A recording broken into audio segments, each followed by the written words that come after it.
technique មួយចំនួនដែលជួយឲ្យមាតិការបស់អ្នកទាំងអស់គ្នាហ្នឹងដើរនៅពេលដែលអ្នកគ្នាចាប់ផ្ដើមផលិតមាតិកាអញ្ចឹងទី1តេតងទៅនឹង hashtag ហើយទី2តេតងទៅនឹង text ហើយអីដែលសំខាន់ហ្នឹងទី3គឺមាតិការបស់អ្នកគ្នាជ្រើសរើសប្រភេទមាតិកាបែបណាអ្នកគ្នាត្រូវធ្វើវីដេអូបែបហ្នឹងរហូតមានន័យយើងអាច switch content ចូលឡើងទេកាលណាតែយើង switch content ចូលឡើង YouTube វាអត់ដឹងថាគោលបំណងនៃមាតិការបស់យើងអីទេអញ្ចឹងឧទាហរណ៍ថាខ្ញុំមាន content អូខេបាល់ទាត់មួយអ្នកនេះឥឡូវយើងមកមើល channel បាល់ទាត់របស់ខ្ញុំអូខេចូលមក line នេះមកអូខេនេះជា content បាល់ទាត់របស់ខ្ញុំអ្នកនេះអញ្ចឹងវីដេអូខ្ញុំ stick post ជាមួយទៅនឹង game បាល់ទាត់មានន័យថា post តែតើទៅនឹងបាល់ទាត់តែតើទៅនឹង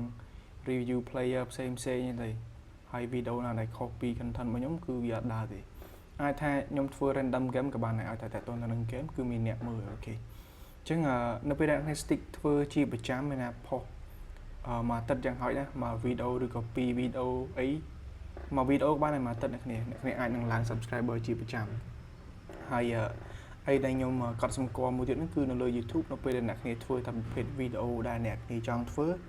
ឧទាហរណ៍ថាធ្វើបាល់ទាត់អ្នកគ្នានិយាយតាក់ទងទៅនឹងបាល់ទាត់បានហើយអញ្ចឹងមានថាវីដេអូបែបបាល់ទាត់វានឹងស្អិតចាស់វានឹងមានតែយើងនឹងទទួលបានអ្នកមើលដែរមើលតែបាល់ទាត់ទេអញ្ចឹងមានថាអ្នកដែលមើលគេដឹងថាអូខេមាតិការបស់យើងអូខេធ្វើតែតាក់ទងទៅនឹងបាល់ទាត់ទេអញ្ចឹងនៅពេលគេចង់មើលបាល់ទាត់គេ click មើលអូខេអញ្ចឹងហើយ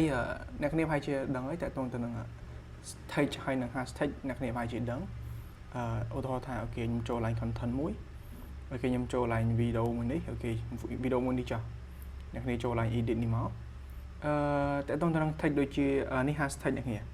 hashtag វាមានត្រង់ជ្រូកត្រង់ជ្រូកហ្នឹងអាហ្នឹងអ្នកគ្នាអាចប្រើ AI generator បានវាមាន website ច្រើនហើយអីដែលចង់អ្នកគ្នាមួយទៀតហ្នឹងគឺតាក់ទងទៅនឹងអូខេអ្នកគ្នា tag នេះវាជា main idea នៃវីដេអូរបស់អ្នកគ្នាអញ្ចឹងពីរហ្នឹងសំខាន់ហើយ3បន្ទាប់ពីហ្នឹងបូកទៅនឹងមាតិការបស់អ្នកគ្នា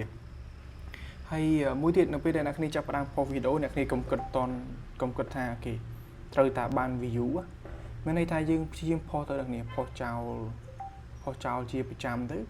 វាឡើងអូតូហើយយើងព្យាយាម update editing skill content របស់យើងឲ្យល្អទៅវាឡើងហើយយើងនៅពេលដែលយើង post យើងកុំគិតពី subscriber យើងកុំគិតពី view ហើយយើងកុំគិតពីថាកាលីបាទមាន view អ្នកគ្នាព្យាយាម post យូរទៅឡើងជាប្រចាំតែម្ដងដូច content មួយនេះអញ្ចឹងខ្ញុំព្យាយាម post ទៅវាឡើងអ្នកគ្នាហើយបូកផ្សំជាមួយនឹងខ្ញុំបូកជាមួយនឹងchannel ផ្សេង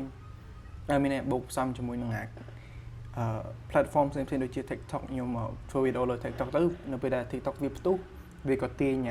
YouTube របស់យើងដែរអ្នកគ្នាអូខេវីដេអូមានតែប៉ុណ្្នឹងទេអ្នកគ្នាកុំភ្លេចជួយ like ចុច subscribe ចុច follow ដើម្បីទទួលបានវីដេអូថ្មីៗពីខ្ញុំអូខេ